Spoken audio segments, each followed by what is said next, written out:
Good evening and welcome to our Essex Community Forum. Thank you all so much for being here, being engaged community members and part of our democracy. We are so pleased to be hosting this amazing opportunity for you all to engage with your statewide leaders who are here tonight. My name is Garofano, and I'm one of your state reps representing Essex and Essex Junction, which is Chittenden 23. Before we jump into the programming, I want to extend a huge thank you to Peter Edelman and the Essex Experience, who have been phenomenal partners in bringing us this event, especially Brady and Eric, who have gone above and beyond in making sure we are provided this opportunity to come together tonight. So thank you so much. I also want to thank CCTV for recording this and making it possible for us to share this out with folks who will not be here this evening. Your entire Essex and Essex Junction House Delegation has been a huge part of organizing this event, so please help me welcome them. We have Alyssa Black, who's chair of our House Healthcare Committee. Leonora Dodge, who's on the General and Housing Committee. Karen Dolan, Assistant Majority Leader and on the Judiciary Committee. And Lori Houghton, who is Majority Leader and also serves on the Healthcare Committee. A couple of housekeeping notes. Please make note of where the exits are on the sides, and I believe there's one in the back maybe, or down here. Restrooms are out down the hallway, and we ask that you please turn off your cell phones so we can be fully present here together and engage with our statewide leaders and in the conversation.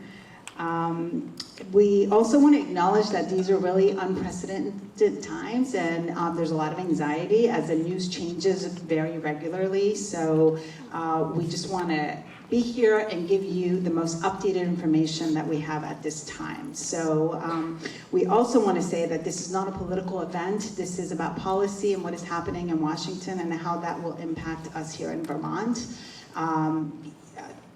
The policies that are enacted, no matter who our federal delegation is and who the federal administration is, will impact us. And this administration has come in with a lot of changes that will mean something to each and every one of us. And our statewide leaders will go through how they're responding and prepping and tracking some of those changes for us. This forum is also not a protest.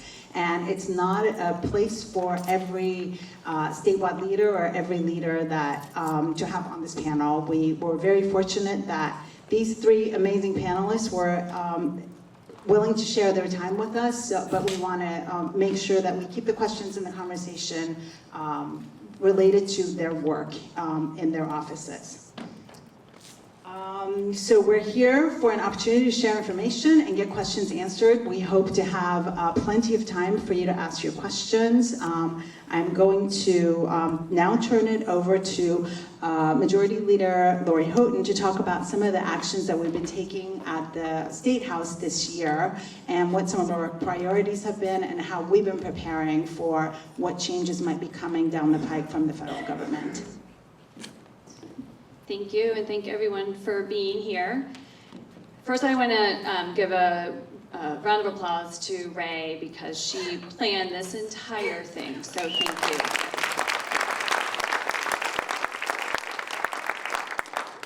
I'm going to sit. It's wobbly, so hopefully I won't fall. So I wanted to provide, just for a couple minutes, an update on some of the things we're doing at the state level to prepare for what has come or may come. And I'm going to give you a little bit of a state budget background so you understand what we're potentially facing. So our fiscal year 2025 budget was close to $9 billion, and 36% of that, or $3.1 billion, comes from the federal funds. Half of that, $3.1 billion, is Medicaid, and the remainder is spread across things such as education, heating, transportation, and all the other areas within our state government.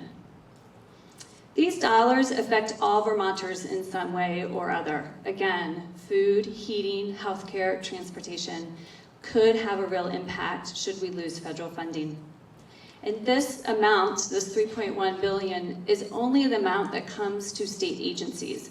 It does not include money that comes direct to Vermonters, or such as SNAP benefits, or to our many nonprofits who do so much work for Vermonters in our state. So someone might say, well, what about our rainy day funds? Do we have reserves? And yes, we do, and they are fully funded, and we attempt to fully fund them every year. But that's only about $300 million. So there is no way we can backfill the potential loss of $3.1 billion. So what did we do this year? Again, it's more to have information so that we're prepared if we need to react. The House Appropriations Committee is where the budget begins in the state, and then it goes to the Senate, and it has been signed by the governor. Within that budget, we have asked all the committees to come in, all the state agencies to come in and talk about what programs they run on federal dollars, what percentage of federal dollars does it take versus state dollars? Would the program be able to be scaled back, or would it have to be eliminated if we lost those federal dollars? And then who would it hurt the most? Who would it impact? And so the money committees have that information. They continue to work with all the state agencies to update it as we move forward, again, so we're prepared should we have to come back into session. That's another way we're preparing. So as many of you know, we're in session only January through mid-May, and May this year, and still are going back in June. But normally we're only there till mid-May. And the governor or the legislature could call us back. However, we did put into the budget some thresholds that will determine who can do what. So for instance, the governor can respond with changing funds and moving things around up to a certain dollar amount. And then after that, our joint fiscal office has some authority to direct where some things go. And then at any point, if it's $50 million to one program or a multitude of programs, the legislature could be called back in order to react and determine what to do. We also have an emergency board that includes the governor and our 4 money chairs, and they also can act. And then we also have joint fiscal committee, which is made up of 5 House members and 5 Senate members, and they can also react. But again, the real key to all of this is the communication amongst everyone, including our statewides, to ensure that we can do what we can to help protect the most Vermonters. We also passed legislation this session in order to be prepared and protect Vermonters. So I'll just run through a couple examples of what we've done and then turn it back to Ray. So over the past 5 years, we've worked to protect reproductive rights and gender-affirming care. More than 70% of those who live in Essex and Essex Junction voted to support a constitutional amendment for reproductive liberty in 2022. And since then, we've also passed several shield laws to protect the right to access and to protect those who are providing the care. We recently passed S-127, which is our housing bill, and within the housing bill, we expand fair housing protections to include immigration status. And I'm going to call out Representative Dodge, who was key in having that in the bill. And the governor has said he will sign our housing bill. We passed H-98, which clarifies standby guardianship processes for immigrant families. So if someone needs to ensure that their children have a place to go, it clarifies all those processes, and that has been signed into law. S-123 reduces barriers to access voter ID and driver's license. Normally, you only can renew your driver's license within, I think it's 6 months of the renewal, and we've expanded that to 4 years in order to protect those who do not put male or female on their driver's license to be able to update that driver's license through this administration. And that is on the way to the governor. S56 establishes a Vermont Office of New Americans. That has been signed into law. S44 only authorizes the governor to enter into any agreements with the federal governments, such as ICE, prior to passing this legislation, which is now law. Any town could join ICE. And we've also passed a couple resolutions that are not laws, but they reaffirm our values to Vermonters. Two of the most important ones is the rights and safety of transgender and non-binary Vermonters. And I'm going to call out Representative Dolan, who had a key hand in that, and reaffirming our relationships with Canada, which is so, so important. So those are some of the things we're doing. We're staying, obviously healthcare is probably the biggest place we can be affected, and Chair Black is staying in contact with a federal workforce group we have, which includes many, many, many stakeholders, including our congressional delegation. And they meet weekly to determine, again, understand what's happening at the federal level and what may be facing us. And so, although we're out of session or almost out of session, the work continues, and we will do everything we can. Thank you.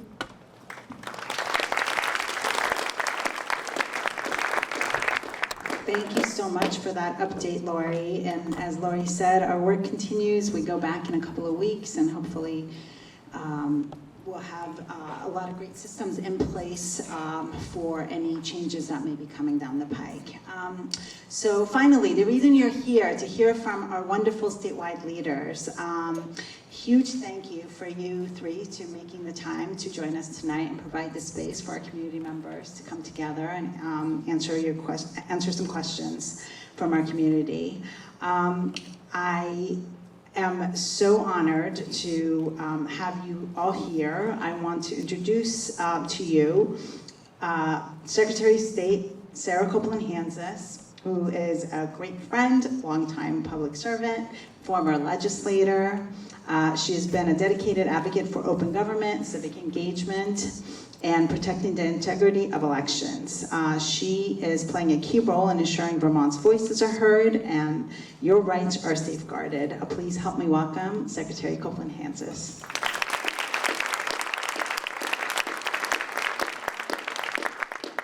Next, I'd like to introduce Attorney General Charity Clark, who is the first woman to serve in this office in Vermont. She brings a deep commitment to justice, public service, and protecting the rights of all Vermonters. She's been on the front lines of fighting for our rights against some of the initiatives that hurt everyday Vermonters. Please help me welcome Attorney General Charity Clark.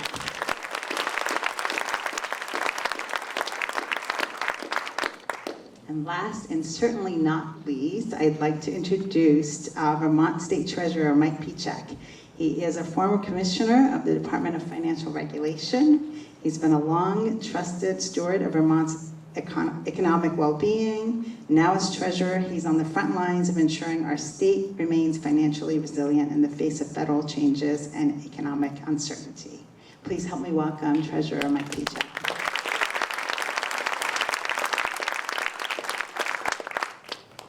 So we have organized this so each panelist will have about 5 to 10 minutes to talk about what they're doing, what they're seeing, and how they're responding. And then it'll be our pleasure to turn it over to questions and answers from the audience. Again, we ask that you keep the questions and answers respectful and apolitical, and just ask questions that are relevant to the topics that in these offices. So I'm going to turn it over to Sarah. Can you tell us what are you seeing and how your office is responding? Thank you so much, Ray. And it's really great to be back in Essex. And I just have to say before I kick into my 5 minutes that you have the most amazing and dynamic delegation of any community in Vermont. And you all should be very proud of these fabulous people. The breadth of policies that they are covering and the way they work together and collaborate to get good things done for the greater Essex community is really something to be thankful for. So I'm your Chief Elections Administrator in the state of Vermont, and so there are a number of issues that we are seeing coming up with this new administration with respect to elections. First and foremost, one of the very first actions of the new administration was to put on leave a group of people that are called election security advisors who worked for the Cybersecurity and Infrastructure Security Administration. We all remember the headlines that we heard back in 2016 and in 2020 about potential foreign interference in American elections. Cybersecurity and Infrastructure Security Administration was at that time told that we will designate elections infrastructure as critical infrastructure, which means that it gets a higher level of support and investment from CISA, the overlying agency. You know, this is on a par with protecting the cybersecurity of our hospital infrastructure or of our energy grid or of our water systems. You know, these are all critical systems that would cause massive chaos if they were attacked successfully by foreign or domestic actors. So the firing of these election security advisors is really worrisome. But then the administration also declared that elections will no longer be considered critical infrastructure. And so that puts us sort of back in the crowd with everybody else in the world who might like a federal agency to help it follow best practices and detect threats that are coming from foreign or domestic groups in the cybersecurity realm. That is a big concern, and it's also a little bit unfathomable how an administration who purports to be concerned about election security could now decide that cybersecurity is not an important part of that network. Number two issue that we see that is concerning with respect to changes coming from the feds, that is budgetary. Vermont has been the recipient of, on average, about $1 million a year in election funding.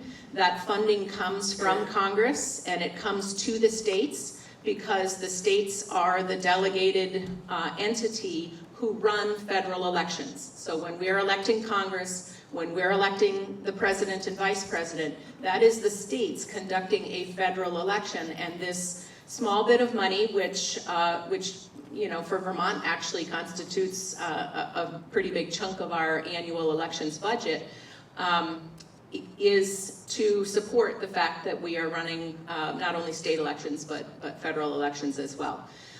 We have been very prudent over the years with our election funding, and so we have a couple years of reserve. We're not in a panic at this moment.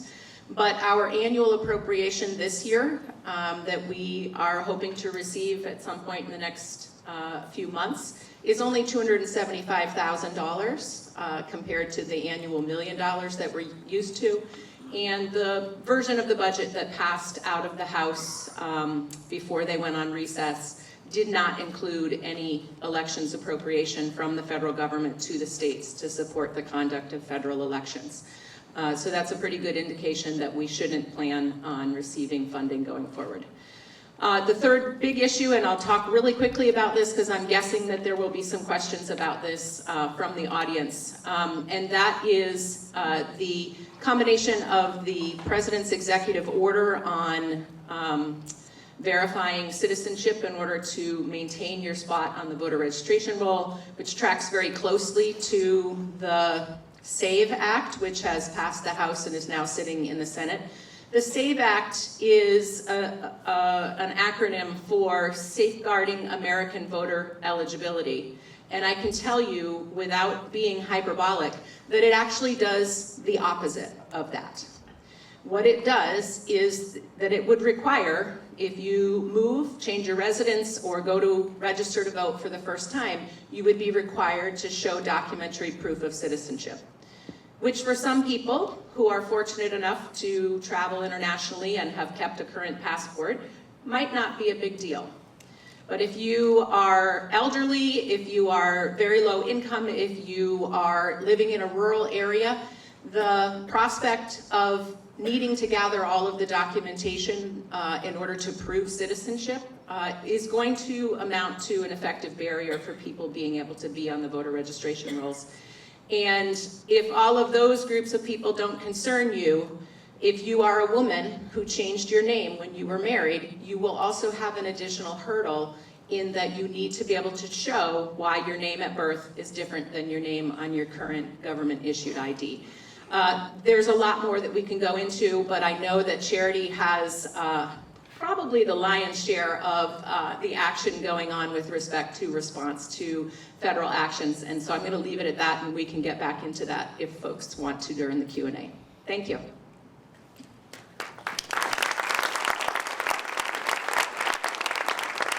Thank you so much, Sarah. I know I sleep better knowing that you are protecting our rights and our voting rights in this state. I'm going to turn it over to Charity, Attorney General Clark, for your latest news and how you're responding to the federal government.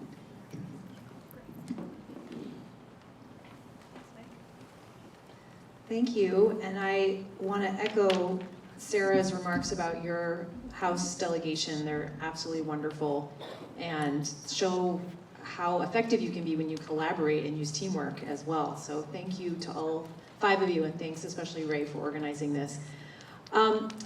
Something that not everybody wants to hear or accept is that the majority of Americans did vote for Donald Trump for president. He did win our election, and he has every right to install his vision for the country in place. But he doesn't have the right to violate the Constitution or federal law, and that is where I come in. As your Attorney General, it is my job to uphold the Constitution and to represent Vermont in court when we need to make sure that the Constitution is followed and federal law has followed. I swore an oath to do that, and I try every day to remember that oath and bring that spirit to the work that I do.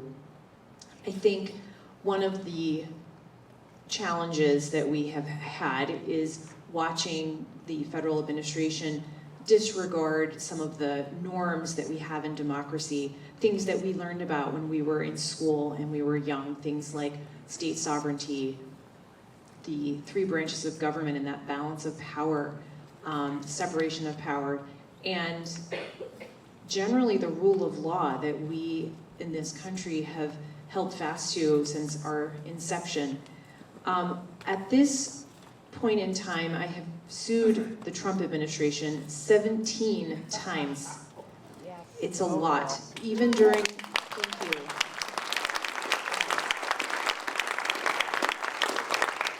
Even during the first Trump administration, I think that at this point in time, states had only sued once or twice. So it's been a lot.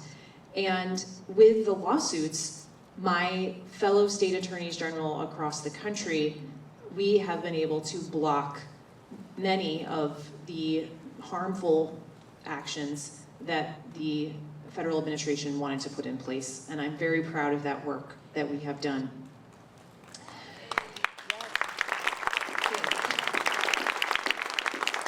So I am going to keep doing that every day. I wanted to draw your attention to a page that we put on our website, and you can find it at AGO, Attorney General's Office, ago.vermont.gov. If you go to the first page, there's an American flag, and if you click on that, it will have a chart that has all of our lawsuits, links to the lawsuits, updates about the lawsuits. It will also have the work that we've done in other people's lawsuits where we filed what's called a friend of the court brief, or if you want to be fancy and use Latin, an amicus brief. And we also have guidances and statements and things like that on there in chart format, because I'm a visual person. I think that works well. So I wanted to draw your attention to that. But while we're here, I wanted to take a moment and tell you about some of the highlights that maybe you're curious about. So here's a list of some of when I was thinking of themes among the lawsuits, I wrote myself a list. So the topics range from things like attempts to dismantle the federal government, inventing fake emergencies, to justify wild tariffs and usurping environmental laws, voter disenfranchisement, which Sarah did such a great job of laying out, encumbering grants that Congress had appropriated with illegal DEI bans, violating Americans' data privacy, unconstitutionally withholding money that Congress appropriated. More lawsuits are also in the works already. Unfortunately, I have had to spend my time filing these lawsuits and motions for preliminary injunctions to get harm to stop immediately, and which we keep winning, by the way, which feels great. Thank you. Unfortunately, even a judge, at least one example I can think of, a judge that Donald Trump himself had appointed found that our lawsuit, our argument was more persuasive than the federal government's. So regardless of whether the judge was appointed by a Democrat or a Republican, they almost always are siding with me. So I'd rather be working on a lot of the problems that are facing Vermont right now, and instead I'm working on the problems that the federal government has created these past 4 months. It's very disappointing, but here we are. I have tried to, over 17 lawsuits, identify themes. What I found is it's hard even for me to keep the lawsuit straight and remember what's happening. But if you look at the themes, I think it tells you a story. So I thought I would just round them up. I've got 4. Number 1 is trying to do something the Constitution says is Congress's job. So this is like spending the taxpayers' money. Remember, we all learned that phrase that Congress has the power of the purse. And that's why when Lori gave us that oversight, she talked a lot about money, because that's a huge, important job that a legislative branch does, not the executive branch. They just get to veto or not, right? And also the tariffs. And I mean, I could talk to you and bore your ear off talking about tariffs, but in general, again, the Constitution says Congress is in charge of tariffs. Oh, unless there's an emergency. So how convenient that the president can just say, oh, this is an emergency. This reminds me of like when you talk to your kids and it's like, is this an emergency? Yes, it is an emergency. I need the yellow one, not the blue one. So anyway, he wanted to have tariffs, so he tried to find a way. If I were his lawyer, I would have done the same, try to find a way. Oh, if there's an emergency, you can have the tariff. Well, we'll see how that shakes out. I think that's going to be fully briefed, meaning all the papers that we all filed will be fully briefed in the appellate court by the end of next week. I think it's the 9th, June 9th, so you can look for developments on the tariff case. Number 2 is attempts to diminish the power of the powerful. So, powerful law firms or the states, nonprofits, Congress itself, the judiciary, finding ways to diminish the power of someone outside of the White House. Number 3 is trying to corner the powerful into agreeing to something they don't have to agree with, like trying to force entities to sign an agreement that in exchange for the congressionally appropriated dollars, thank you, Sarah, we will swear that we're abiding by whatever crazy thing you've come up with about how DEI is unconstitutional, which is not at all true. So he's trying to create ways for the powerful to agree with his view of the world. And lastly, just a general creating chaos and uncertainty. And some people do work best in chaos and uncertainty, and I think our president might be one of those people, so he's creating that to give himself leverage, because he works really well in that kind of environment. So I'm happy to answer questions. I did bring my list of all the 17 lawsuits because I thought someone might have a question. I could look it up for you, or you can go to the website too. But I want you to know that through all of this in these past 4 months, I have been fighting for the rule of law, this foundational principle of our democracy, and I'm going to keep doing that. It is critical. That's more important than any of the details to me, because we live in America. And America has these values we all stand up for. I mean, picture yourself pledging your allegiance to the flag, singing our national anthem. I mean, we are patriots. And that is what it means to be a patriot, to stand up for the rule of law. So I want to tell you, because I have heard from many constituents that they are very upset and scared. And maybe you're one of those people. And if you are, I want to say, do not despair. Our country is strong. We have a wonderful 3 branches of government. We have a wonderful judiciary. So right will come out. Do not despair. This country was designed for all of us, a government of the people, by the people, for the people, and it's going to keep on, keeping on. And I know that the people on this stage, all 4 of us, will keep working to serve our constituents and serve Vermont. So thank you.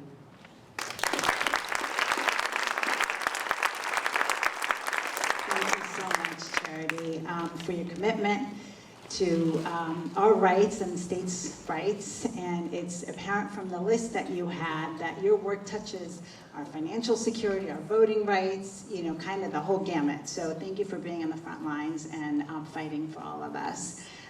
Mike, Treasurer Pieciak, I will turn it over to you to talk a little bit about financial stability in these unstable times.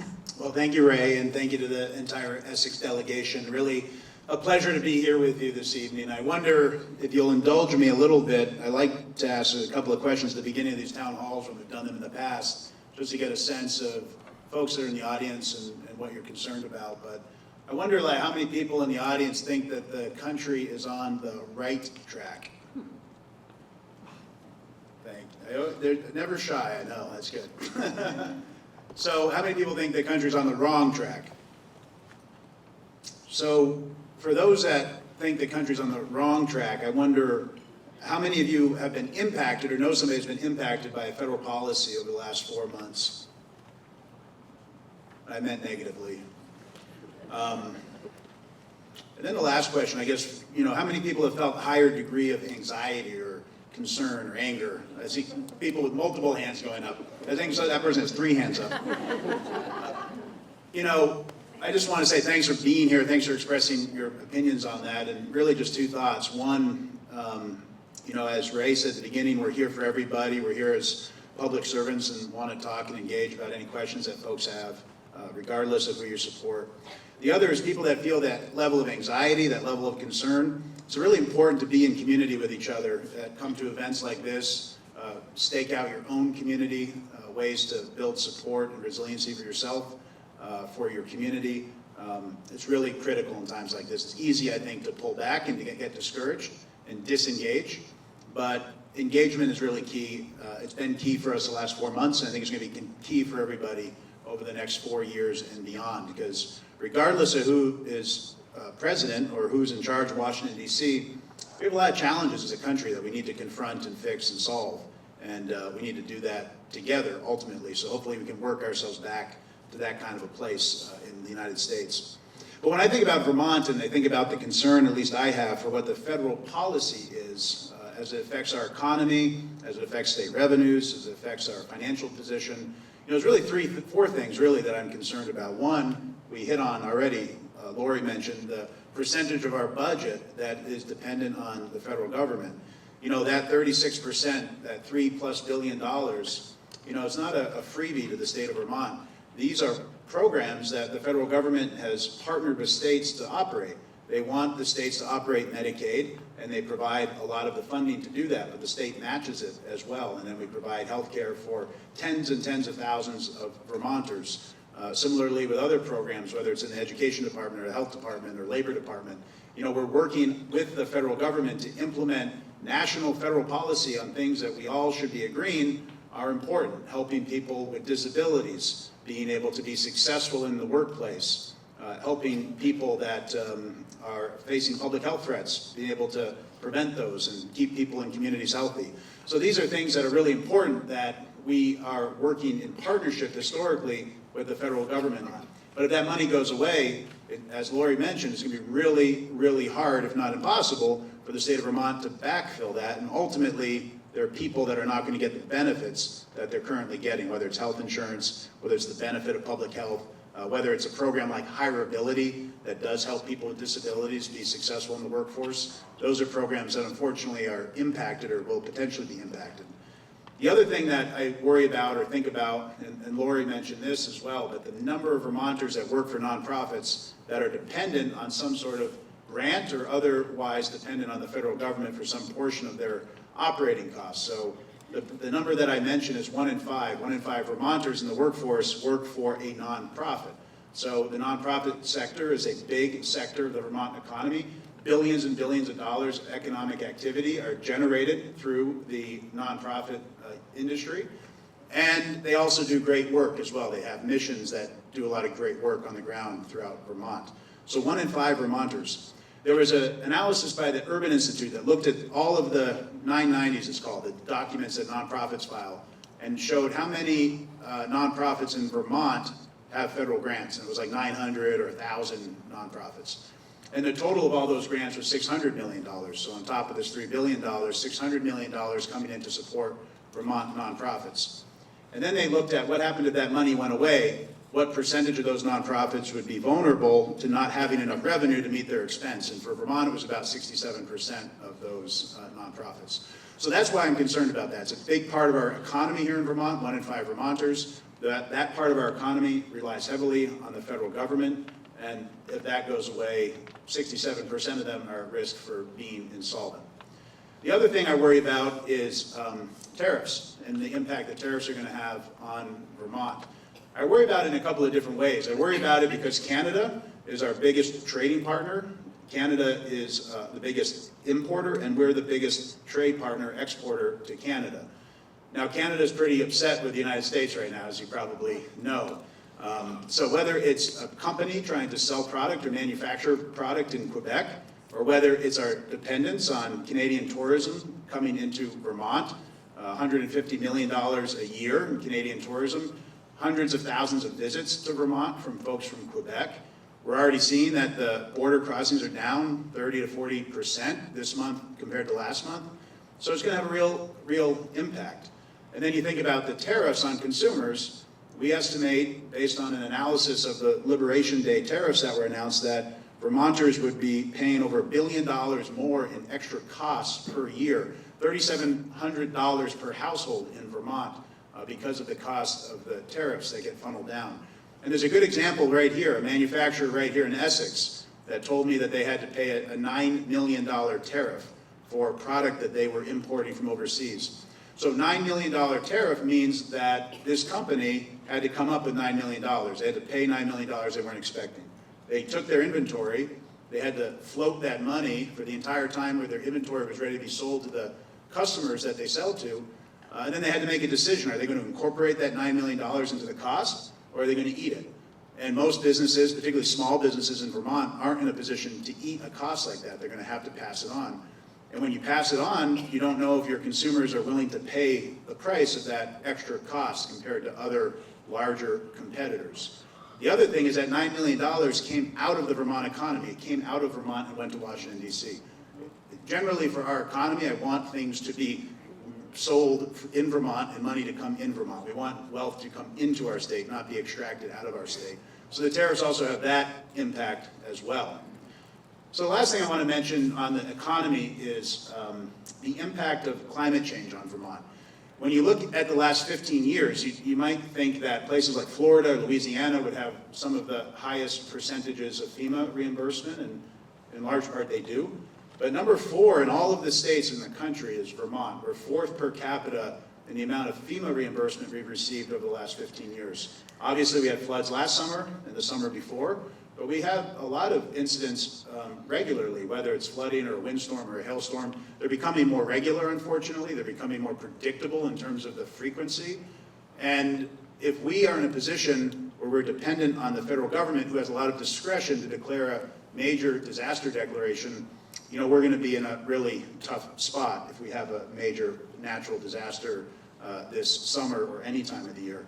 So those natural disasters obviously can impact individuals and their homes and their communities, impacts our economy, and can have a really devastating short and long-term effect. You know, so those are the economic things we're worried about. Just the thing that I want to mention that has nothing to do with the economy, but it's the thing that I get the most heated about, is the way that we're treating people in our communities, our neighbors, people that are non-citizens, but they're part of our communities, they're part of our economy, they're literally powering manufacturing facilities all across Chittenden County, all across Vermont, and they're being treated and disregarded and not respected as the neighbors and valuable members of our community that they are. So one of the things we did a couple of weeks ago in my personal capacity was we helped establish something called the Vermont Legal Immigration Defense Fund.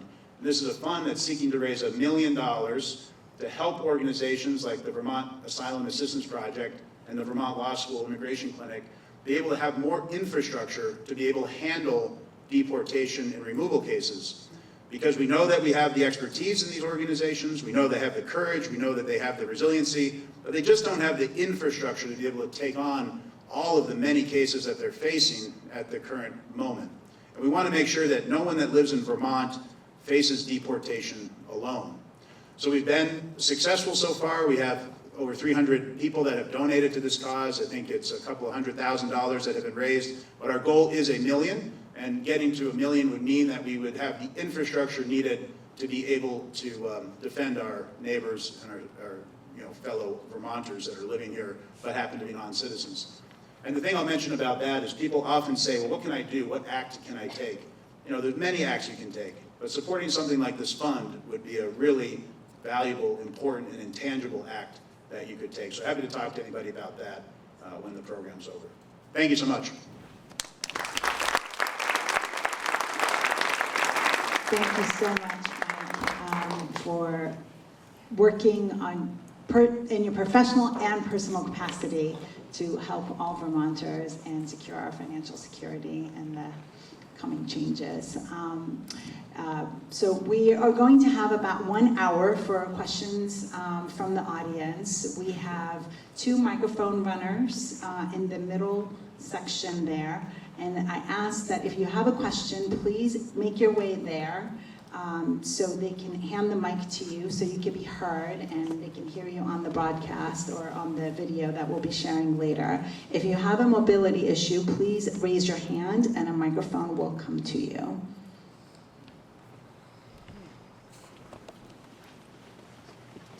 We can have a queue too, so if you want to line up, we can start that way too.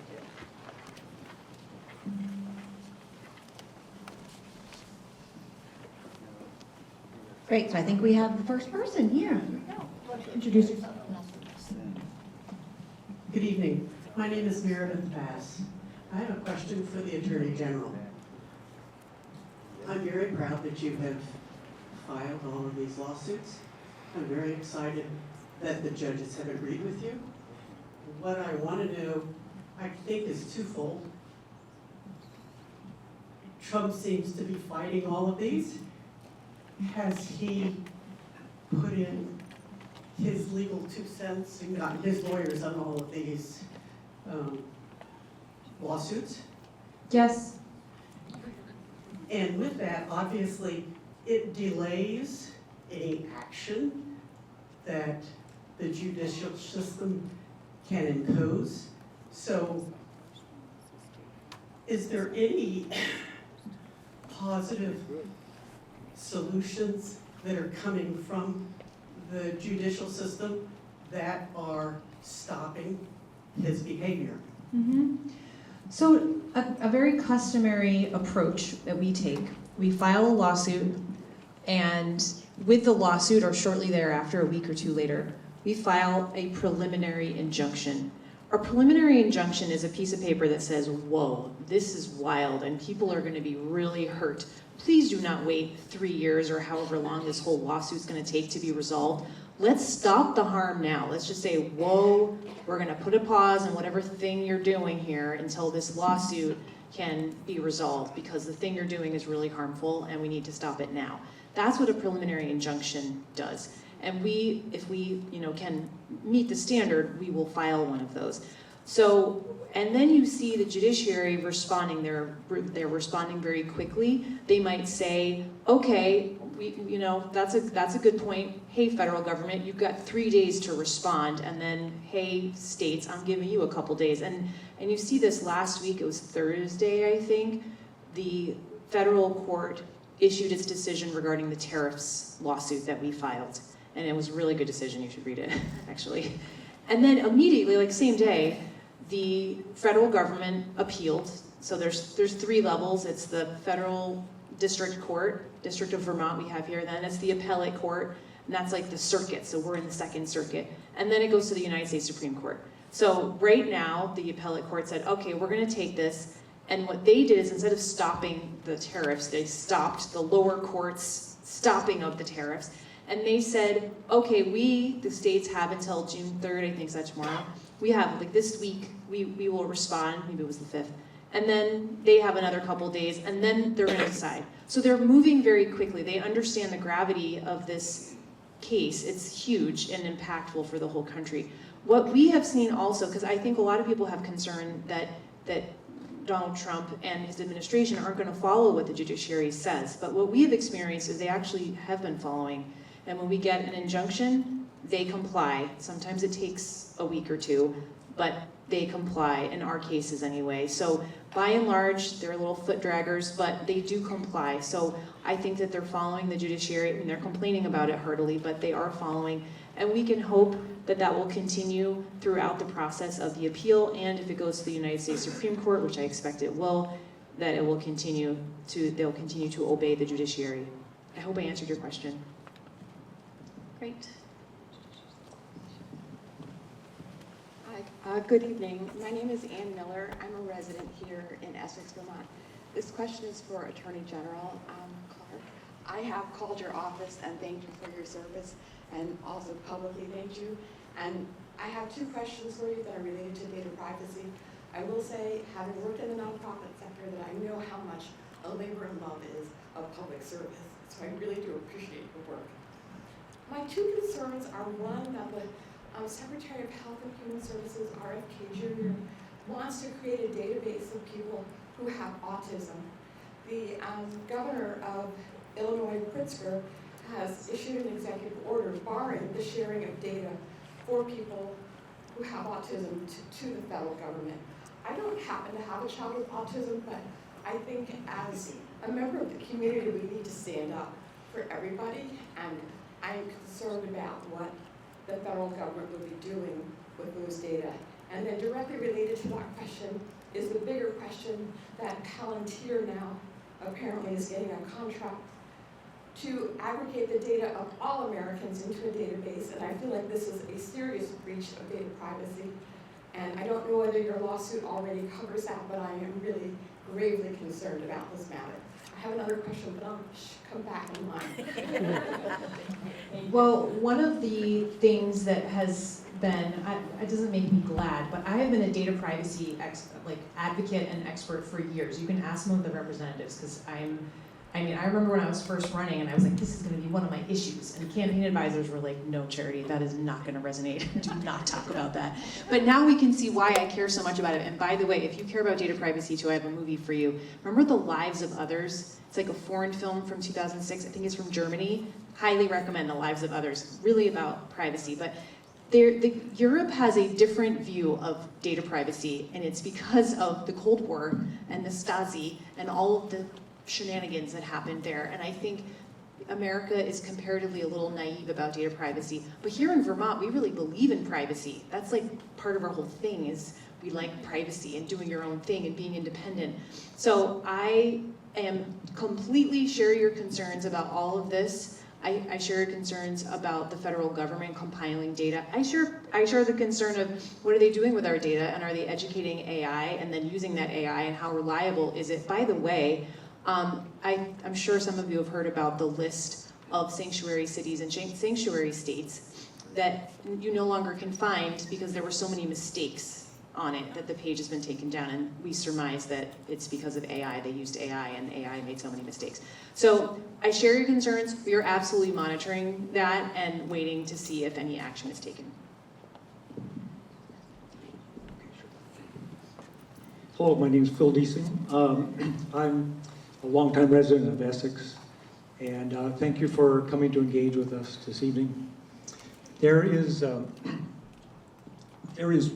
one of the executive orders which I think is actually helpful to parents and students, and that refers to FERPA, Family Educational Rights and Privacy Act. And in that, it says that parents, do have a right to all of the information that the school is gathering on their children, which I think is very important for parents to continue to be engaged with their kids because they know them the best and love them the best. So, but in Vermont, if you look at the Agency of Education best practices, it recommends that in some cases information be hidden from parents. And in particular, what it's referring to is cases of social transitioning. And so if the child doesn't want that known, then that's hidden. And I think that's kind of overreach really by the state to say that they know better than the parents. So it's kind of hidden. If you go right down to the best practices, down in the Q&A, there is that line that recommends us that do that. Yeah, so that is the question. So you have a question, yes.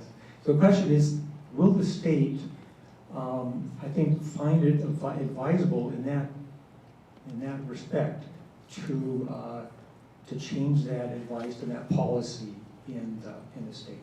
Thank you. I don't know that any of the three of us have anything to do with that, so I don't know if anyone wants to comment anyway. Oh, Mike, so brave. You getting the microphone? Okay. Well, I'll just address it briefly, but, when you think about the reason, when you think about transgender children, I guess, let's put it that way, the thing you want is the best for them. You want there to be the best medical intervention, the best medical advice, the best parental support, the most loving, caring family and community you can have for them, because you want them to be successful, you want them to be loved, you want them to be part of the community. Sometimes you see young people are worried about what their parents or their step-parents or whomever their guardian is will feel about the transition or the feelings that they're having, whether it's being gay or lesbian or just a member of the LGBTQ+ community. And ultimately, for me, it's thinking about the safety of the children, getting them the most support, getting them through the process, however the outcome turns out. And sometimes, unfortunately, it's not always a safe place at home. So that's the reason for that language. It's the reason, the policy behind it.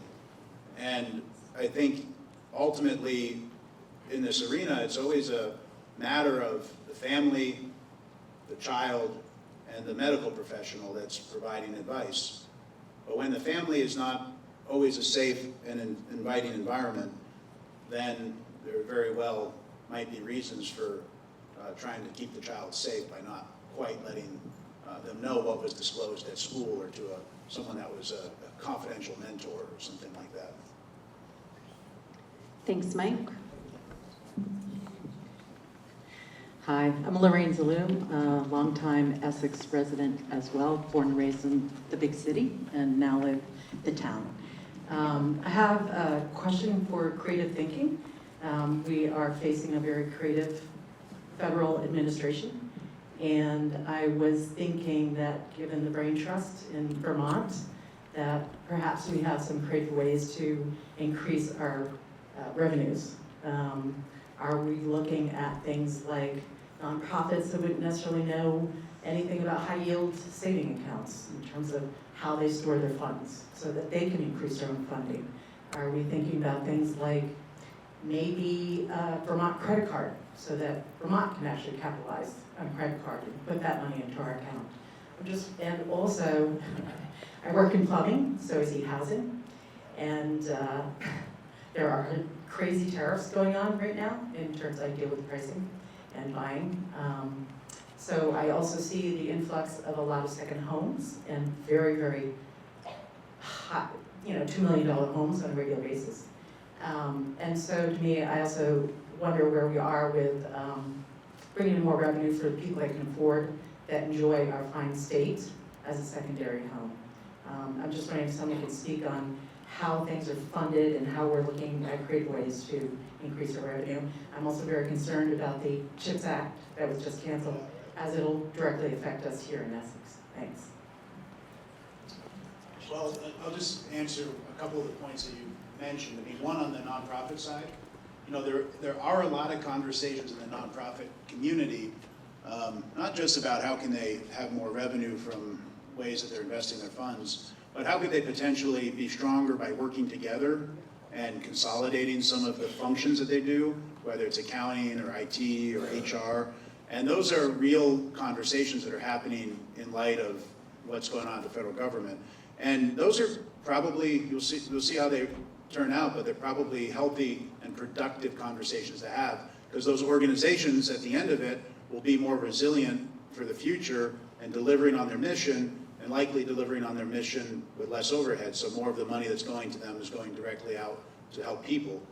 To your point about affordability, I mean, I think that is the big issue in Vermont. And for me, housing is the key to that. We don't have enough housing. And because we don't have enough housing, we don't have enough workers. And because we don't have enough workers, we don't have a strong enough tax base, and everything's expensive. And it's hard to live here because of that. And our wages aren't keeping up with the cost of living in Vermont. And I do think the housing is the key component to that. If we can build more housing, we will have more residents, and we'll have more taxpayers, and we'll have more workers, and we'll have a stronger economy. Now, the thing about your point on second homes is a good one, because one of the challenges we face in building more homes for people that are in our workforce is that it's much more lucrative for, as you know, contractors and subcontractors to work on the $2 million home than the $5 million affordable housing 10-unit project in Winooski. They have a bigger margin and it's more lucrative. So they are taking that workforce away from building that 10-unit affordable housing development in Winooski. So I'm not always one that is a big proponent on saying we got to increase taxes, but when you think about having people that are taking away from the workforce, taking away from building those homes that are going to help everybody and help the economy, maybe there is a role for applying more. There already is a discussion about how this would work, and the legislature's been on top of this, but even more that would go toward an affordable housing trust or even a market rate housing trust, just to be able to build more housing in Vermont. So ultimately, at the end of the day, I think that's the answer. We need to build more housing. We need to build it for young Vermonters to be able to stay here. We need to build it for older Vermonters so they have a place to downsize in the community, and that frees up their home. But for me, there's no successful economic future for Vermont without hitting the housing crisis head on. Hi, I'm Luann Pioli. I'm a senior living in the town of Essex. I'd like to echo the gratitude for being here and holding this for all of us. I have a couple questions. The first was I listened with a heavy heart about what happens if the federal government takes away the $3.5 billion that Vermont so needs for the most marginalized and people that need it the most. And sorry, I get kind of emotional. So I just wondered, and it might be outlandish, but I remember hearing some scuttlebutt about what happens if we stop paying federal tax. What happens if the things that come out of our wages, instead of going to the federal income tax, goes only to state? Is there any reality to that, or legality to that, or would that ever happen, or would it ever help a state like Vermont to recoup that money? If they're gonna withhold it anyway, why not send it to them to begin with? I mean, That's exactly the question. So I'm just wondering, is that realistic, legal, possible, thinking outside the box, anything? And I have one more, but I'll let you answer that one first. I love the creativity, but I think I have a better idea. If that happens, we can sue, because when Congress appropriates funds, that's what the Constitution says. The administration does not have the legal authority to undo that. Now, you know who does have the legal authority? Congress. So we always have our eye on Congress. It's kind of like Sarah was talking about with the SAVE Act. First there was an executive order, and then a bill of the same flavor was passed. Every 2 years, Congress has an election. Everybody in Congress has an election every 2 years. And often, after a president is elected, 2 years later, the House will flip to the other party. Americans like that. So we have a Republican president and a Republican House. In 2 years, will the House flip to Republican or will it stay Democrat? You know what I imagine would be extremely unpopular? If they took all of the Medicaid away from all of the states and all the districts and the purple districts where there's a congressperson who needs to get reelected next year and they do not want that to happen. I think we're gonna flip the House anyway, but that would be extremely unpopular. So one is the legal avenue that would be available, and two, the political avenue that would be available. And if you are concerned about that, how about, picking another state's congressional race that's going to be your pet project and loving on it and donating and going and volunteering and making phone calls and get all your energy out. Like Joan Baez, action is the antidote to despair. And yes, I am Charity from Vermont. I was raised by hippies. I know my Joan Baez quotes. That one I'm clinging to, so I pass it on to you. Thank you, thank you. And actually, what you just said was what my second question was going to be. I'm terrified, I'm going to be honest with you. I'm a senior, low-income senior, terrified about Social Security, terrified about everything. And I appreciate that you're here, but I'm still terrified. But the thing is that what I've been watching for the past 100+ days is a president who continues to get away with the illegality, the unconstitutionality. He continues to get away with it. No one has been able to stop him. And I hear so much, we got to get the midterms, we got to get the midterms. But I'm also hearing he can declare martial law and we're not going to have elections at the midterm.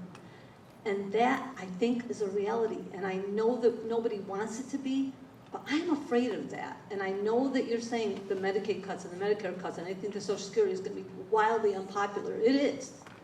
But it's not going to kill the billionaires. It's going to kill us. And it really worries me. So I don't know how you feel about the reality of him declaring martial law and there not being midterms, but y'all have to be thinking about that, because it could happen. I hear you in your fear so much, and I do the same thing in my head of the what ifs. We have to take it one day at a time.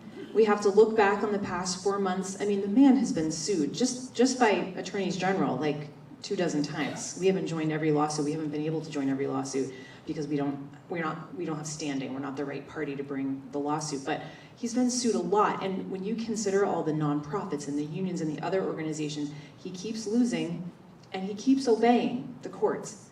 So maybe he has some nefarious end game, and he's going to obey now and not later. But I think he sort of picks and chooses. He doesn't follow everything, right? But most of the things the administration follows. And keep in mind, Donald Trump himself cannot do everything. He has an entire administration.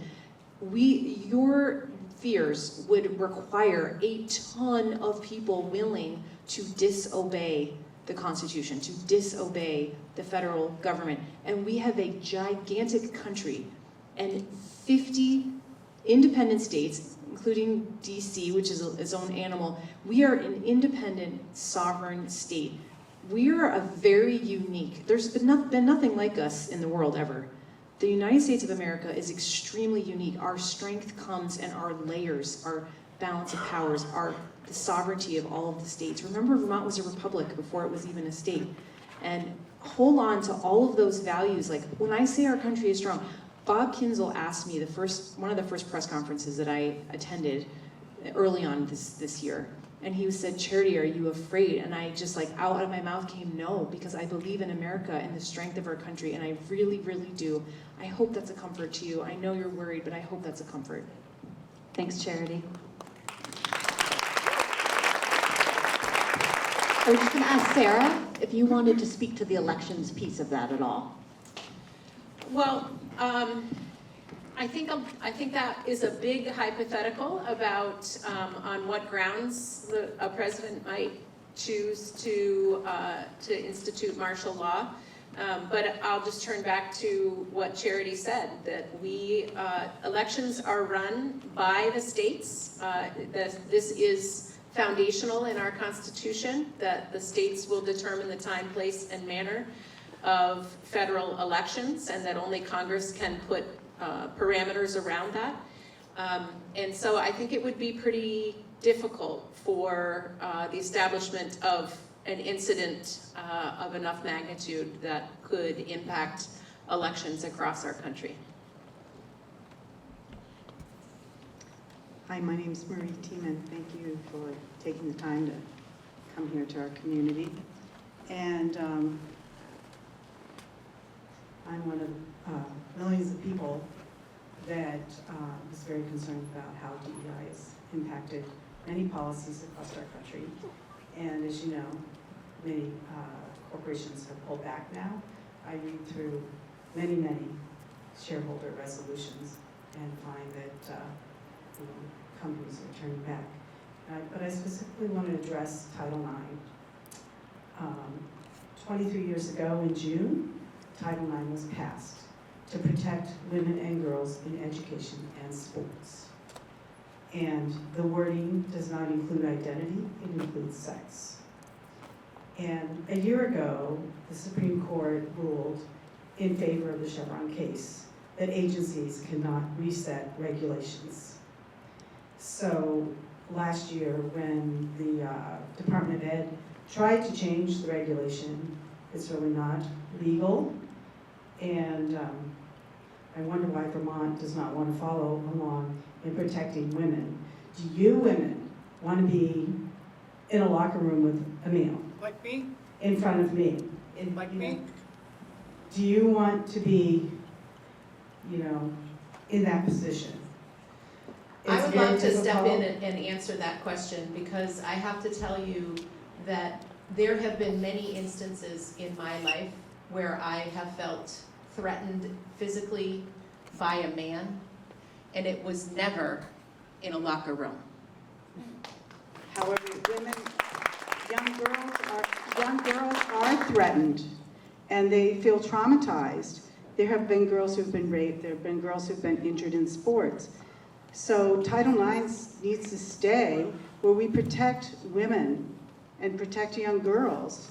There have already been injuries. How many more women or young girls have to give up scholarships because they're overpowered by a male body that is stronger than them? How many scholarships in the state of Vermont do you think are going to trans women over women who were given the right gender assignment at birth?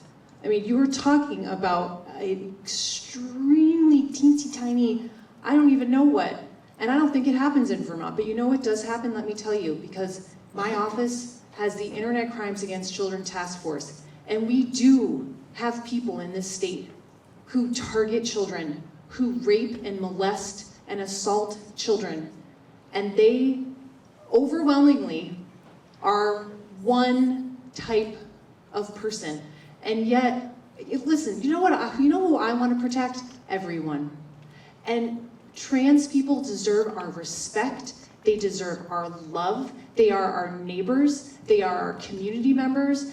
And I appreciate that you are concerned about an issue that I don't even see, and I have certainly not experienced in my life. What I have experienced in all the dozens of trans people in my life is they have been targeted, and they have been discriminated against, and they have suffered. And all I want to do is stand up for them, and I always will.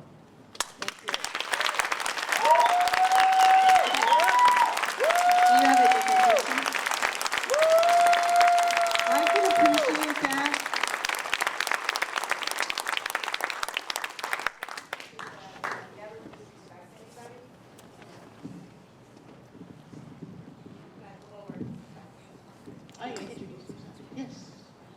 Hi, everybody. Thank you so much for offering yourselves up to this wild and really proud. My name is Kim Hunter, and I'm a resident of Essex. And my question, I think, is for Charity. How many other states are involved in this kind of pushback on the federal government right now? It's 23, including the District of Columbia. Yay! That was easy. Thank you. It sometimes feel like we're out on an island, isolated a little bit, so it's good to know. And I should point out that we are the smallest of the 23 states. Even the District of Columbia is a little, I think they have like 100 more people than we have or something. That's great. Couple more states and we'd have halvesies with all this. And number two, what I would also like to just say in a reminder to everyone is that American democracy has survived for 250 years. And this guy is not going to take it from us. And that's all I have. Thank you.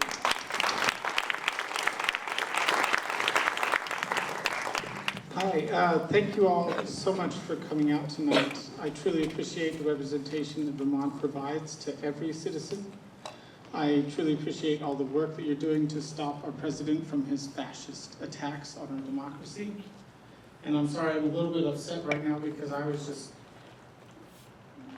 I felt verbally assaulted standing in line and scared standing in line here in this room because of the horrific allegations that are made towards trans folk. I guarantee you that trans people are much more scared in a bathroom than anyone else. Regardless of which one they choose, by the way. Do you think it's easy for me to walk into a man's bathroom? Sorry, I'm a little bit upset, but I will calm down. The question I was wanting to ask was actually more towards our rural communities and the challenges that they're facing. I work in rural communities every day. I serve every rural community in Vermont that requests support, every rural community. And I am here because I'm wondering why, at a time when so much money is being pulled out of our rural communities, many of which are still reeling from the floods of 2023 and 2024, why is the state of Vermont stripping state funds from programs like the Municipal Technical Assistance Program that directly supports our rural communities in places where they care about things the most? So as your Secretary of State, one of my main constituencies is the town and city clerks and municipal government across the state.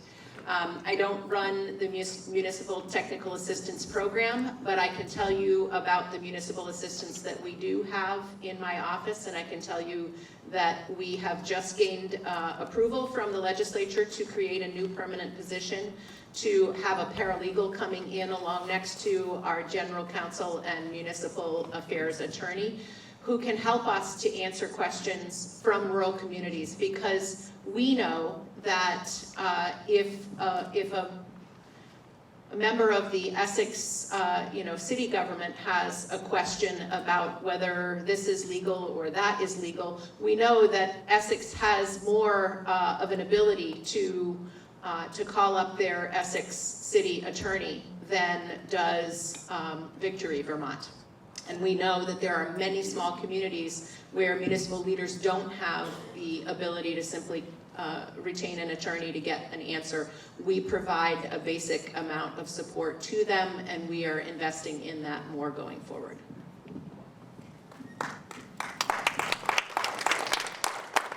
I wanted first to say, as a member of the LGBTQ+ community, happy Pride.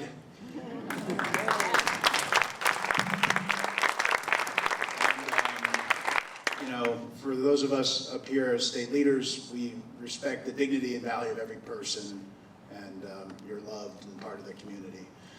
So in terms of your question, one of the things we looked at in our office was resiliency on climate change and climate change adaptation, pulling down federal funds, responding after natural disasters.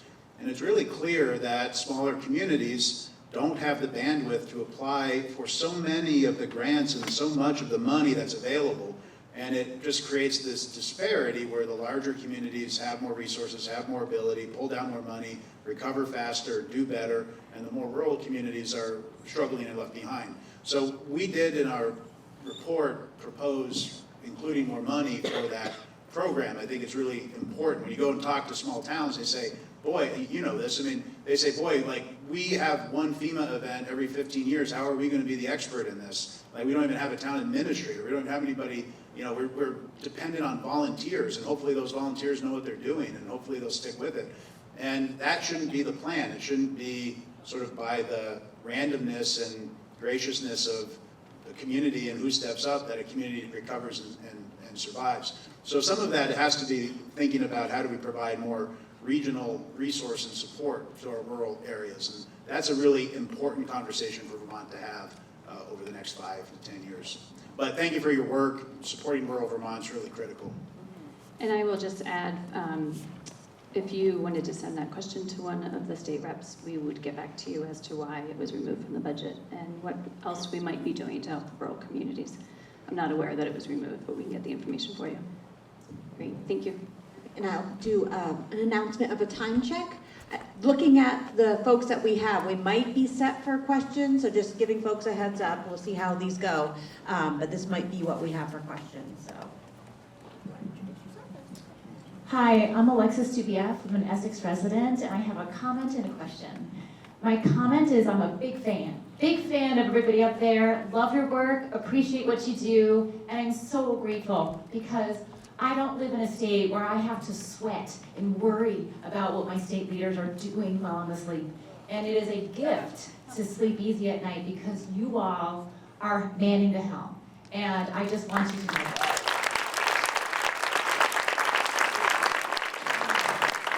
So I share the stresses and anxiety of most of the people in this room, and one of the things I would love your thoughts on, and I love the things we're already doing. I love the fund to help our migrant neighbors. What else can we at the state level do in terms of shield laws, in terms of protections for people in our communities, so that they aren't whisked off to other countries, other states, so that they have due process, that they're kept in the community while issues around citizenship are determined, because I'm worried about my neighbors and how we're protecting them. So I'm sure that there are other folks up here who would like to jump in with a partial answer to that, but I want to start by setting the context a little bit. This isn't our first rodeo with this administration. And I was in the House, in the Vermont House, when the first Trump administration came in. And we saw then what we knew to be the playbook and what was coming.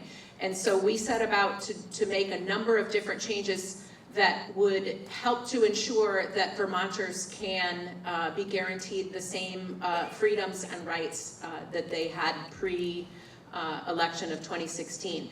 And the way we thought about it back then, and I'm sure the current legislators will appreciate this analogy, is we thought about it as the state of Vermont is going to have to become the backstop, so that if the ball gets past the catcher, because he's throwing some wild pitches out there, we've got a backstop that makes sure that Vermonters still have their rights being protected.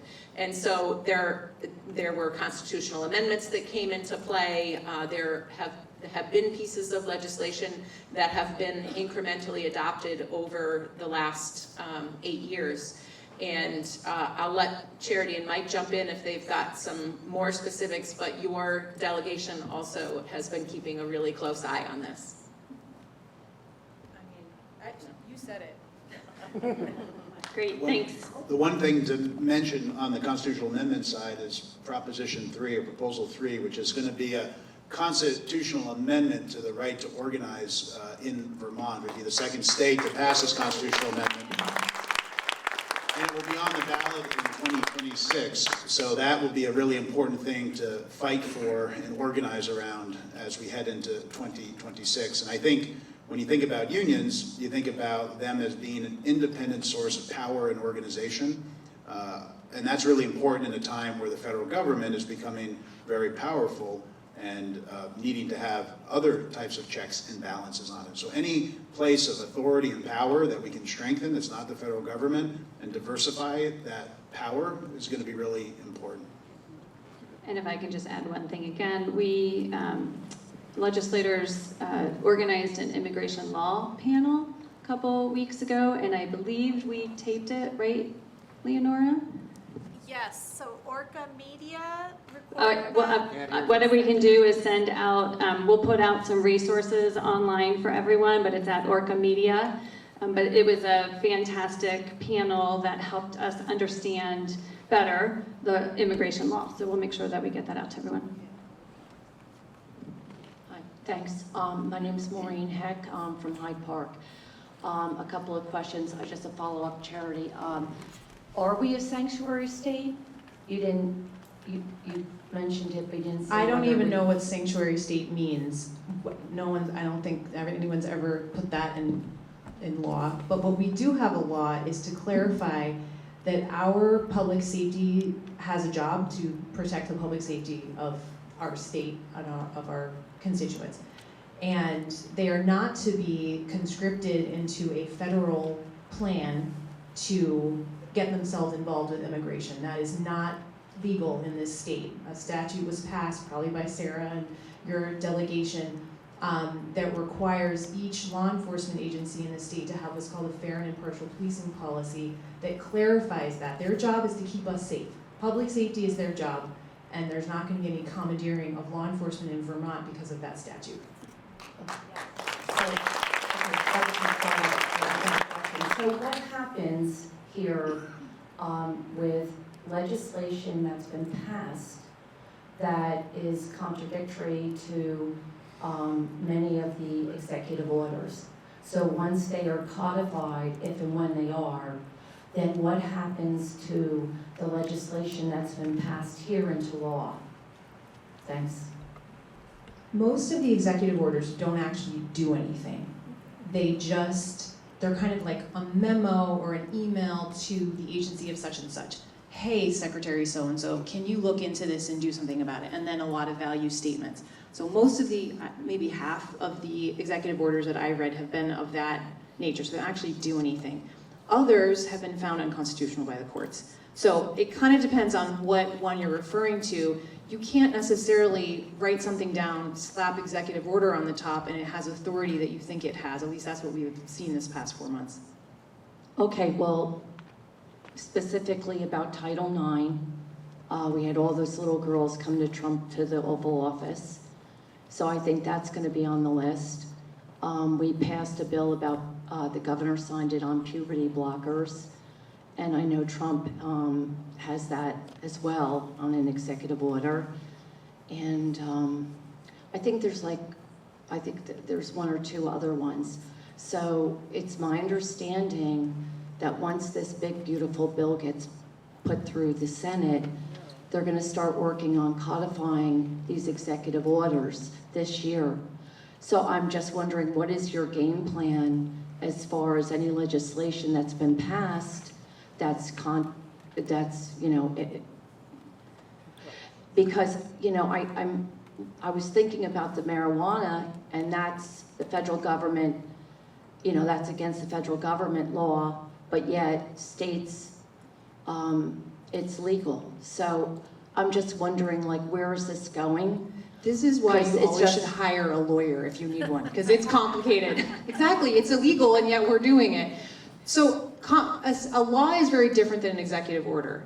So that is different. If these executive orders are codified, that is another scenario. And that is why it's so important, if you disagree with the executive orders, to pay attention to the midterms. Well, anyone, if you care about the executive orders, pay attention to the midterms. So far, there's been not a lot of success getting things passed through the Senate, and maybe they haven't gotten there yet. But so I would just say, it's very different than an executive order. So now it's a hypothetical. We haven't seen the executive orders codified at this point in time. So.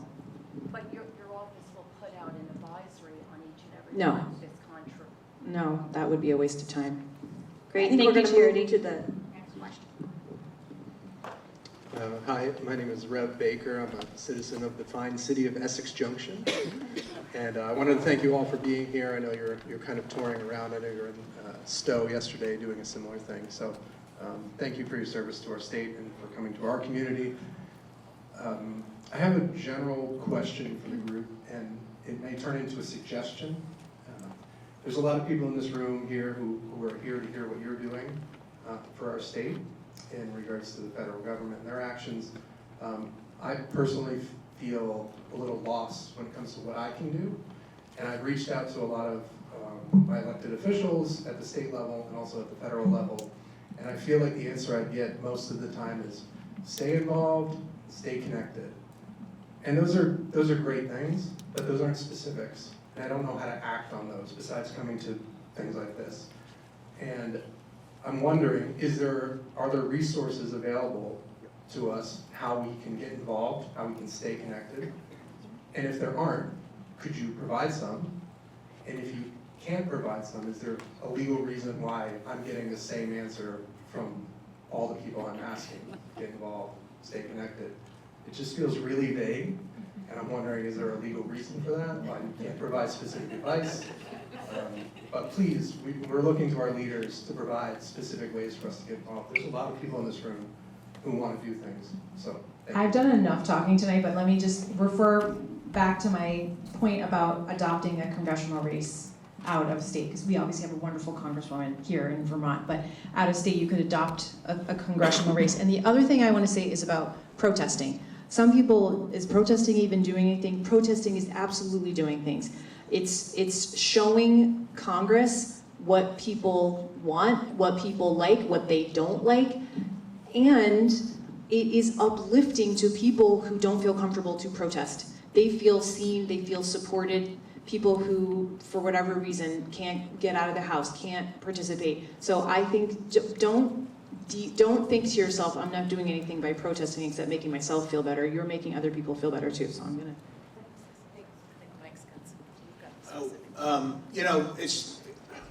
I mentioned this, the Vermont Legal Immigration Defense Fund, just as an example of something, partly why we created it. We saw the great need, but I kept being asked that question that you asked, what can I do? What action can we take? And I thought, let's do this fund and create an opportunity for people to take action, whether it's donating $25 or reaching out and saying, I want to host a gathering in my backyard and talk about this fund and try to get my neighbors to support it, whether it's volunteering for this work in other ways. It's just one tangible way that we thought we could provide an opportunity for people that wanted to get engaged to do so. We also went up to Montreal not too long ago to participate in an event called At Par, where the intent was to bring 20, 30, 40, I think it ended up being more like 60 Vermonters to Canada to say, we're here in solidarity to buy Canadian products with US dollars. We're going to overpay intentionally as a way of showing solidarity. And for me, it was a way of showing this distinction between Vermont and the federal government, encouraging Quebec and Canadian residents to come to Vermont still. We followed that up with an op-ed in Quebec newspapers. Certainly you can do something to extend a hand to Canadian neighbors over the border, whether you just write a letter to the editor, whether you visit and talk about Vermont and encourage people to come. Do something like that. But also there are organizations like Indivisible, which are very active and very strong here in Vermont. They do a lot, and there are a lot of ways to get involved and engage with them. They're about restoring and protecting our democracy fundamentally. There's also a group called 5051 that's been very active in this last 4 months. So those are two groups to look into, and they have plenty of ways to get engaged and involved. Third Act, yep. And Third Act too, thank you. Yeah, Third Act is doing a great job in terms of organization and engagement as well. Thank you all for providing those suggestions. I have a couple of things to say. I'm going to take facilitator privilege about that. Is get involved in local elections. There is school board, select board, state rep, senate, and support your statewide leaders. So we have strong presence in Montpelier and beyond to protect all of us against what's coming down from the feds. So that, local elections really matter, and who sits in your select board and school board and as your state reps and senators also really matter. So it gives us more power to come together and make decisions on your behalf that would better serve you. I want to jump in just with a very quick and maybe partial answer to your conundrum as well, because I feel it and I'm hearing that same sentiment from a lot of different people, like what do I even do? How do I get out of bed in the morning? And it can all be overwhelming because the breadth of issues that we've talked about tonight and potential impacts to Vermonters and to the Vermont state budget is sort of scattershot across the spectrum of policies. But pick one or two issues or organizations that you care about, and you'll be able to hone in on actions that you can take. There have been cuts to federal funding that have impacted our libraries. There's cuts to federal funding that have impacted the humanities, that have impacted the Vermont Historical Society, that have impacted maybe your local affordable housing coalition. Pick an organization who's doing good work that you care about and go ask them if you can help, if you can be involved. And they probably will have ideas that go beyond, can you write us a big check? Yep. Oh, hi, my name is Renee McGinnis. I live in Moncton. And actually, I wanted to follow up and ask the Attorney General, follow up on a question that a gentleman across the way had asked earlier about the executive order for FERPA, which FERPA is the Federal Law, Family Education Rights and Privacy Act, which allows parents to have access to all the information about their own children in schools. So we've been talking about Attorney General, and I prefer not to hear from the Treasurer because you serve on the board of Outright Vermont, so I'm asking specifically the Attorney General. Tonight we're talking about upholding federal law and constitutional law.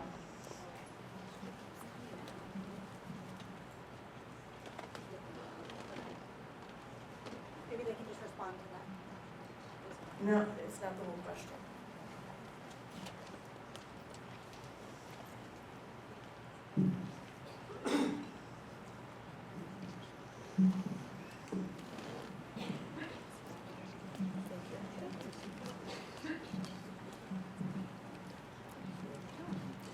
So tonight you've been talking about making sure that our president is following constitutional law and federal law, and yet what I heard with the gentleman's question over there is that the state of Vermont is hiding information from parents, which is in violation of the FERPA federal law.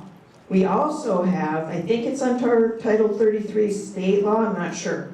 We have due process in Vermont. A lot of people have been shouting about due process, due process.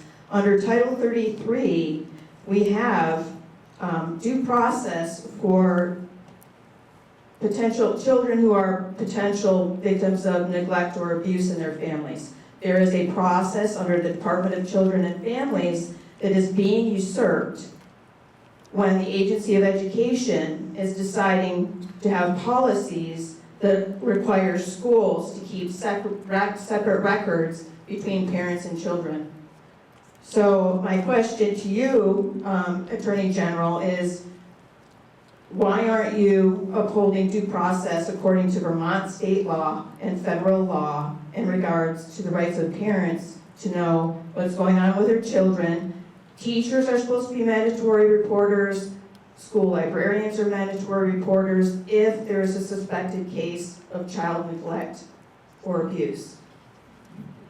Well, for starters, I represent the Agency of Education. They're my client. Also, a lot of what you said doesn't sound like a legal analysis. It sounds like opinion, but I haven't performed a legal analysis myself, but if I did, I wouldn't be.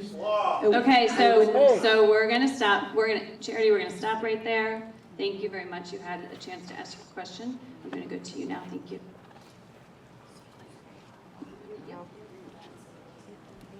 Hi, my name is Jan Ferris. I live in Essex Junction. My question is about Medicaid, kind of a multifaceted question. I'm worried for a lot of Vermonters who depend on Medicaid. And one is, when will we know about cuts to Medicaid for Vermont once the bill, big beautiful bill, goes through the Senate? And, excuse me, if so, when would cuts to Medicaid actually occur. I had read in the New York Times, I believe, that the proposal was that if there are going to be cuts to Medicaid, it won't happen until 2029 to, deflect responsibility of who's actually making these cuts. Is that true or not? And then the final kind of facet of this question is there a roadmap? Do we as a state, are we laying out a roadmap yet about what to do about the cuts? Thank you, neighbor. What to do about the cuts? Are we prioritizing, is the money going to come from someplace else? And if Medicaid's really going to be cut, who are going to be the losers in the cuts? So many great questions. I will take that if you don't mind. We should know, yes, when the budget passes, how Medicaid will be affected in the state. What we're hearing right now from the state agency, from what they know right now, is that the real effect will be the work requirements and the I can't think of any, when you have to reassess, turn in all your paperwork to make sure you're still eligible for Medicaid. They're changing all of those rules, and it will have a dramatic effect on the number of people that will be able to actually go through that process. They will make it very onerous. And in talking to the head of the Department of Vermont Health Access, who manages Medicaid, it would also require us to double our staff in order to be able to do that work. We would have to double our staff in order to do the requirements that may be put in. So that's just one of the ways that Medicaid could be impacted. I could get into policy reads, but I won't here. There are cuts that will come to hospitals potentially with some of the money they get from the federal government, and they may also lower our matching rate. As Mike had said earlier, we match the dollars that the federal government gives us, and they may change that proportion. And so in the end, they don't know yet. The agency that manages Medicaid here in Vermont is working through all the scenarios, diving deep into the potential people who will be impacted, and we as state legislators will be following that really closely and can obviously keep you updated at any time if you need more information. Thank you. We have 2 more questions and then we'll be done. Yes, there's been a lot of talk about rights and upholding the law. Over the weekend in Colorado, a whole bunch of people had their rights violated. They were horribly set afire, struggling for their lives, a number of them. One of them, a Holocaust survivor. Their rights were violated. They were violated by public officials that did not uphold the law. I'm not talking about executive orders, the law. We have immigration laws that have been run roughshod over for the last 4 years, where our rights are to be protected, and government officials who stand in the way. Do you have a question, sir? Give me a second. Sir, we have the facility for a certain amount of time. Okay, and well, we're trying to give wrap me a up, so moment, if you people. can get to your question, that would be People have appreciated. spoken a lot longer than I have. So let me finish what I'm saying. Public officials that do not uphold the law need to be arrested. So my question is, why do you think you have the right to not uphold immigration laws, Title IX laws? Our young ladies in this state have a right to be protected, both in the locker rooms, but also they have a right not to have to compete against biological males. Okay, There's my question. Why do you think?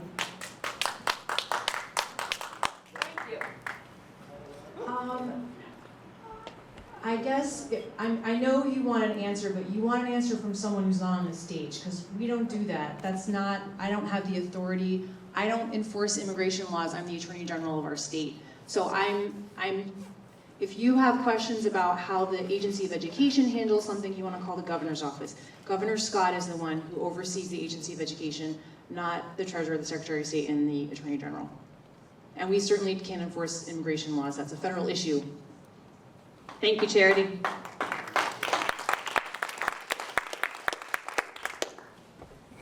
And this will be the last question. Thank you all so much.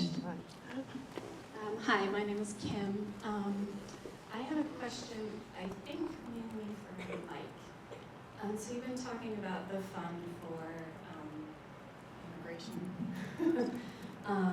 And I just wonder what the mechanism for that is. So like as we speak, 6 women are being booked at the Chittenden Regional Correctional Facility. Over 100 women, immigrants, have been booked there since March. They do not have access to phone calls. They don't have access to what you're trying to do. So how do you make that connection? Yeah, no, it's a great question. And, there were 10 workers that were picked up in Newport that were working on an affordable housing project that was desperately needed in Newport. It made the work slower. It's going to make the cost higher. And those workers are really terrified about what this means for them. And so are workers all across Vermont. And that's not a good thing, obviously. How the fund is going to... Can I just make a quick clarification? Yeah, of course. Sorry. These women are not from Vermont. They're coming from Massachusetts. And they're all being housed here for about a day or so. Yeah, well, we've seen that with other, the tough student that was taken from the streets was brought through Vermont before being brought to Louisiana.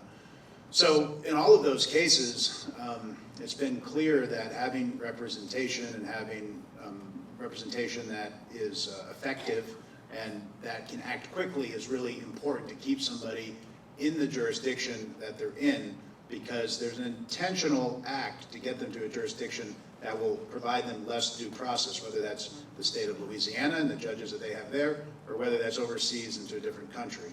So it's really important to have legal representation that can respond quickly. So what the Legal Defense Fund is looking to do, we partnered with the United Way of Northwestern Vermont. They're the fiscal agent. That's who the donations go through. It's a 501c3, so you get the full nonprofit benefit if you're somebody that wants to donate. And then there's an advisor group that's advising on grants. And the goal is to provide grants that are going to improve the infrastructure so that organizations that already exist can hire more lawyers, so that there are lawyers readily available to help those people that you're talking about. It's going to help bring in paralegals and legal assistants so that there's more ability to handle that kind of workload and caseload and case intake, so the lawyers have more freedom to do the work. And then it's also going to provide those lawyers who are the experts the opportunity to train the hundreds and hundreds of pro bono lawyers that have said, we want to help, we're a lawyer, I'm a lawyer, we want to help, I just don't know immigration law. And there's not really enough time for folks to be able to provide that kind of training. And that's another thing that this fund is looking to do, is to provide that infrastructure so that there's more lawyers, there's more assistance and resources, and those experts have more time to provide pro bono training for those lawyers that are in Vermont that want to provide help in those kind of removal cases. Thank you so much, Mike. As we wrap up, I want to just take a moment to really extend our heartfelt gratitude for you three, our statewide leaders, for being here, giving us their time. I know you're all extremely busy, and our community really, really appreciates your time and your engagement. I want to thank the audience.